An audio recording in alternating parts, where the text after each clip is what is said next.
Hi, welcome to Cubs and Culture for February 27th, 2018. We'll be discussing Del Toro's three films, Crimson Peak, Devil's Backbone, and Pan's Labyrinth. And as always on Cubs and Culture, I will be showing the trailers and various clips from these three films. I am claiming I do not own the copyright. I do not monetize my channel. I do not receive any money for doing these videos. As such, I am claiming the fair use of this copyright because I am engaging in criticism and commentary. And so that is why I will be using these clips. I own all the DVDs. I recommend people go buy the movies from various sources. Okay, so that is why... So that's what's up with the fair use. Now, I want to quickly, before we discuss the aspects of fascism, I want to frame this episode around. I want to quickly say that I'm kind of forcing Crimson Peak into this group. It's not nearly as strongly anti-fascist as Devil's Backbone or Pan's Labyrinth is, or for that matter, Shape of Water. It's just of his various films. I feel like Kronos is closer to his sort of action movie, where the movie's far more about what it's about, whereas Crimson Peak is a lot more sort of allegorical, it being something of a gothic romance. Okay, so that's why I'm discussing Crimson Peak in this section. Now, that's something of a forced, and it's not really in the same universe, but it's closer to Pan's Labyrinth and the Devil's Backbone than like Hellboy, so that's why it's here. Anyway, so fascism, I gave a definition of it last time. Now there's two different sort of like narratives or stories that the fascists use I want to sort of discuss today, as sort of setting up sort of, I guess, the aesthetics of fascism, because in the way in which, okay, so fascism as a sort of a system is all about, horrifyingly, is all about individual rights being submerged or violated, for the collective nation understood as sort of a genetically pure of race, which of course is very xenophobic, very, very racist. And so there's these two different stories. They take different forms, but evolved among all the various fascists in the world throughout, well, not throughout history, in the 20th century. These are the two stories. They're not true, and they sort of work together. So you don't really have fascism unless you have both of these stories. Now, for what's happening in the country, thank God we don't have one of them, but Trump's Make America Great Again kind of fits the other. Okay, so the two stories are, first, the stab in the back theory, and second, the great man theory. Let me pause there. Okay, so, but first, you got to set it up. And fascism always argues that the current contemporary society is always dog eat dog, violent, crime rate, everyone's sort of been impoverished, etc. And that the exact society is dying and decaying. And so the stab in the back theory is the explanation of why society is falling apart. The great man myth is about the restoration of former glory. So the stab in the back has a very specific form where unpopular or discrete group of enemies of the nation internally cause sort of a national embarrassment, and that directly causes sort of the degradation and decay that is facing the nation. The name comes from this conspiracy theory, which at the end of World War I, a group of German Republicans in the Weimar Republic, and they signed the Treaty of Versailles. Now, the Nazis betrayed, so from the Nazis' perspective, the Treaty of Versailles is the stab in the back. Now, of course, it's Nazis. Some of these German Republicans happen to be Jewish, and so that's how we got into sort of the anti-Semitism of the situation. In any case, it's always sort of, and then The Reichstag fire is another time where someone were internal forces, cultural Bolsheviks or whatever, stabbed the German people in the back and caused the degradation. This is the one we're missing in the United States, thank God, because there isn't anything. Even though Trump has been like complaining about like the establishment, or Obama has embarrassed us on the national stage, etc., there's not a discrete thing you can point to of an unpopular minority or an outsider betraying the nation from within. That there's nothing you can specifically point to. He could, if he was a 9/11 truther, point to like September 11th, but he hasn't been smart enough to do that, thank God.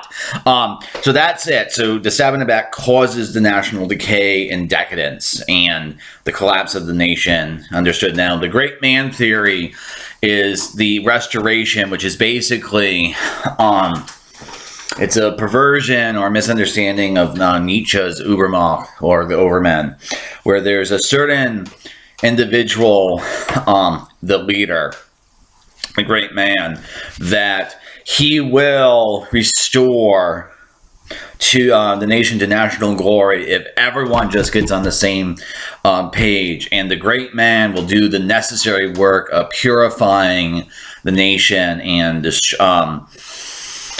cleansing it of the people who stabbed them in the back. Now, this is the one the United States is currently going through the most strongly, because Donald Trump's cult of personality and his strongman authoritarian tendencies, like, I can't, like, one of the things that pissed me off about Donald Trump is I can't think of a more crude way of putting the strongman theory than make X great again, but god damn it, he's making America great again. And so that's the thing. So fascism as a system molds these two things, and that's sort of the best way of understanding fascism in my mind. Nation is in decay because unpopular minority stabbed in the back. You need a strong authoritarian man to restore national honor. Now, it doesn't actually make sense, and none of that was true. It was just a stupid conspiracy theory, but that's what fascism is. Okay, so I'm including Crimson Peak in this category of his anti-fascist films because the two villains in Crimson Peak are motivated to restore Allerdale or Crimson Peak into its former glory, and so they've been going around, and spoilers, convincing lonely women or women who are dreamers to come to marry the guy who's played by Tom Hiddleston so they can rob them of their money. And so it's sort of the society unto itself in this world is all sort of decrepit and decayed. And then there's sort of a interesting sort of tension because it's the Crimson Peak is in England, and which is the old world, and the old world is dying, and it's contrasted with Buffalo, New York, which is all sort of about technology and progress. So that's why, like, that's why I mean it's not really anti-fascist. It just sort of fits into the tropes a little bit, and then it's also not, but it's not really just a ghost story. It's actually much more like a gothic romance and family drama. It's basically Rebecca, which is a film from 1940 by Hitchcock with more supernatural elements. Okay, so with all that being said, I really like this film. And the two things I'll show are very much a visual thing. The thing is, in some ways, I think it's the weakest script Del Toro's ever shot, even though, even like with Hellboy, with that big problem at the end I talked about, too much of this film's writing is on the nose. So, like, the character, main character is somewhat inspired by Mary Shelley, so she actually says at one point, I'd rather be Mary Shelley. It's also, because it's sort of a gothic romance, there's sort of Jane Austen in the background of this, and so she gets called Jane Austen at one point, etc. And then sort of the big thing is, not so much directorially, but sort of in its writing, you realize where the film is going far faster than the film actually gets there. And so while it somewhat works as like a slow burn to get to sort of the big basically betrayal and fight at the end between the characters and all this sort of social dynamic stuff. So like they're the people who are the villains are brother and sister, and of course they're having an affair because incest. You know, that's Gothic romance, etc. And so because of that, I think this is actually in some ways Del Toro's weakest written film. Directorially, it's really, really nice because it's Del Toro, but even there, sometimes it's really too obvious or too on the nose. And so the good example of this is it works something as a love triangle, and so the main character is compared to a butterfly, and then his villainous sister, because Tom Hiddleston is kind of caught between two women, the main character and his evil sister. So the main character is compared to a butterfly, and then his evil sister is compared to a moth, and of course moths eat butterflies. So obviously, if you're following the visual motif, you know it ends up them fighting to the death, because that's what happens between moths and butterflies. So overall, it's a fairly good film. It's just a little bit too obvious. So let me just show you quick two things about visual direction. Okay, so the first clip I'm going to show you is a dance sequence when they're in America, and then the second one's going to be just one of the scary scenes or horror scenes when they're actually in the England country estate. The thing I want people to pay attention to here is that the colors are all in the orange and red and bright part of the spectrum. And the reason for that, of course, well, actually, the thing about this is there are actually several reasons. The lighting here and everything like that is far more romantic, in the sense that this scene is setting up Edith, who's the main character, romance. That's literally about romantic love. And so that's one of the reasons why it shifted to sort of this red, orange, reddish part of the visual spectrum. The other sort of thing, and if, in terms of visual direction, is you'll notice there's butterfly clips in her here, but she's the butterfly. That is that's the sister character. She's in red because she is ultimately sort of the antagonist in this film, and so that's the thing. It's crimson peak, so she's the one who causes the peak to be crimson subtextually, etc. Then also, so that's that sort of stuff. And of course, the other sort of thing is this is in America at the point, so it's about progress, warmth, glory of the new world, etc. Then of course, it's a dance sequence.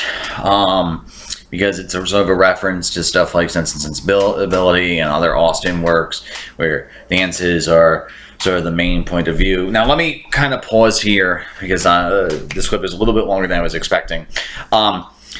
Probably, just as something of a side note, just pay attention to the warm colors. I really like, just as sort of a fact, that Bobby from Supernatural is in the same movie as Loki from the Marvel movies, because Jim Beaver plays Bobby on Supernatural, and Tom Hiddleston, of course, is Loki in the X-Men, in the Avengers and Thor movies.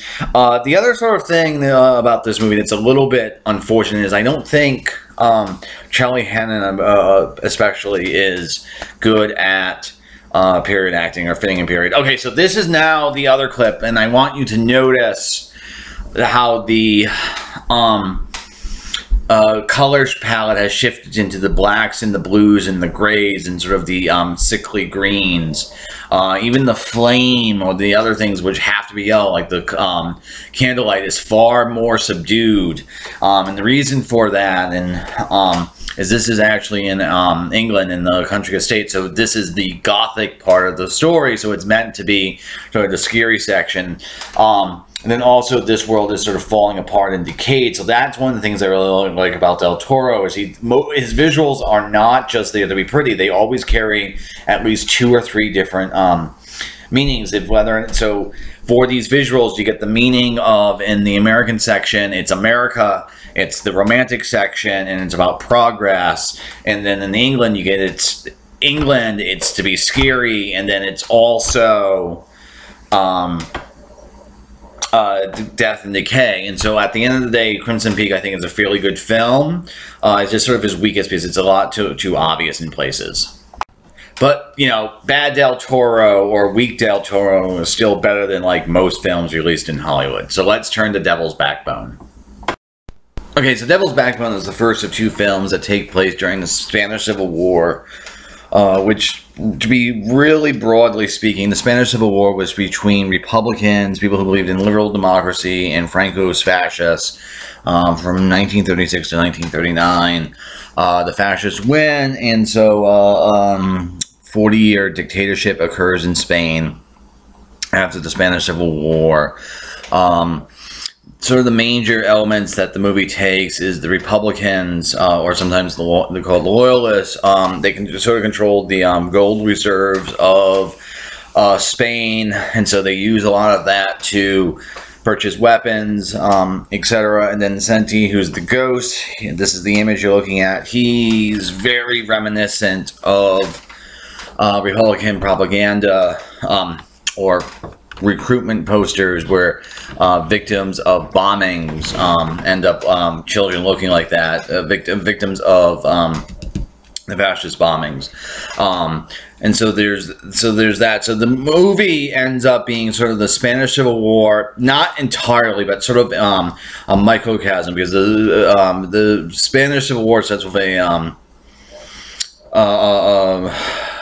a military coup that largely succeeds, but ultimately somewhat fails because the lower classes start fighting, and that's sort of the microcosm of the plot of Devil's Backbone, because it's about this orphanage where the matron is running gold for the Republicans, and then there's this guy who's the villain, who's trying to get this gold, and he ends up trying to take over the orphanage to grab the gold, etc. And then the kids, his resistance meets up with the kids resisting him. Okay, so Devil's Backbone of the 3, the 3 of the trilogy that I'm setting out of with Pan's Labyrinth and Shape of Water, I think it's the weakest of the 3 films. It's framed as sort of a ghost story or a gothic story, but always in Del Toro, his sympathies actually, like the human, the fascist, and he's not really a fascist, the proto-fascist in this movie is far scarier than the ghost, and I really like that sort of tension. And sort of his first work, very serious work, and so it's a little bit rough in places.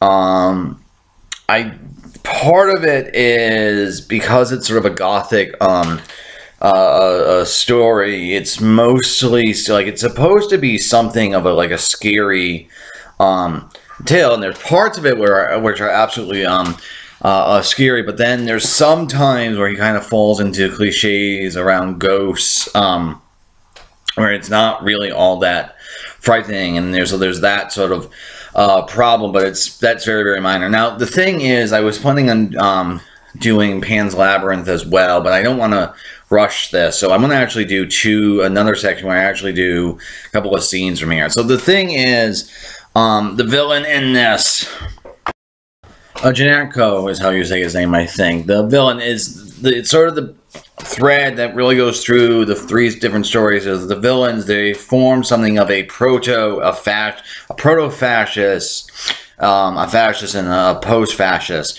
So I'm going to spend most of my next section talking about the Devil's Backbone, talking about Generico's arc, because he's not really a full-fledged fascist, because he's not really intellectual enough.